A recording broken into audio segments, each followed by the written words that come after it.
Just in, Paulo Avellino, kilig vibes. Sobrang nakakatuwa naman, nakakakilig ang mga katanungan ni Paulo Avellino to Kim Cho. Dahil nagkakaroon nga ng article from MJ Felipe via ABS-CBN News. Dito po ay nagkakaroon ng mga question booth kung ano talaga ang pwedeng tawagan nila or susuyuin ba kapag nagkakaroon ng tampuhan. Ang nakakatuwa pa dito na talagang sinasabi pa ni Paulo, kung magiging tayo, ano ang gusto mong tawagan natin? Grabe. First, Abilino asked, what is cute about me? On the third round, kapamilya actress finally won and got asked Abilino, nagkakatampuhan tayo, paano mo ako susuyuin? Blank space, the actor took the time to think and answer said, siguro, papakainin na lang kita pag break, papadalahan na lang kita ng favorite mong food. Ayon naman kay Kim, ano ang favorite ko? Sagot naman ni Abilino, ni Pao, tinapay, pansit, na naka-courting, sorry, per strand. Wow. Nakakatuwa naman itong mga conversation nilang dalawa. Sino bang hindi kikiligin dito sa kanila?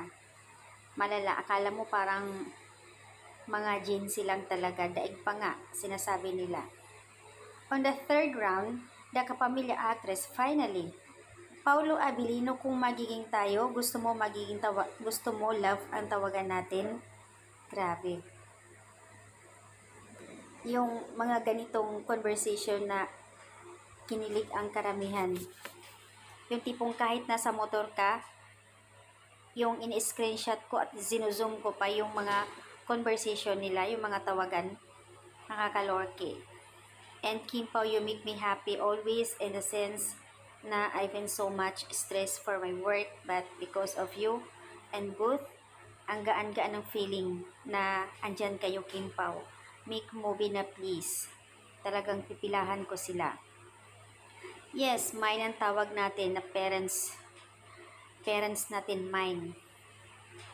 In fairness naman minamine na ni Kim Cho si Paulo Avellino. Kaya naman, admin please help me, Kim Pao. African fans, hindi ako makamove on sa kilig. Sige lang, dandahan lang niyo ang patay ng kilig. Hindi ako makamove on, sobrang himlay ng tawagan nila, mine talaga. Mapapa-OMG ka na sa kanilang kaswitan talaga. Ginoo ko na po, hindi ako makatulog nito. In that interview, the play, a game, whoever loses must answer a questions. First and round, Kim Cho lost and Paulo Avellino to ask questions, what is the cute about me? Kaya nga, everything, though is a quiet person and talk most of the time. And for the round 2, Kim lost again, so Paulo questions, hypothetically, if we're together as a couple, how would we address each other? Kaya ang sagot ni Kim is mine.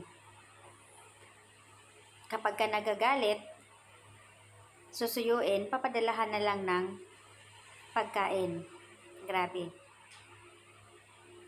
I'm sorry, out of noodles, strands. And Kim follow-up questions, what is my sweetest treat? That's it. Guys, hindi makamove on yung mga netizens dito na pagsasabi ni Kim na mine daw, tawagan nila. Kaya sabi nila, given na, mine talaga, sila na.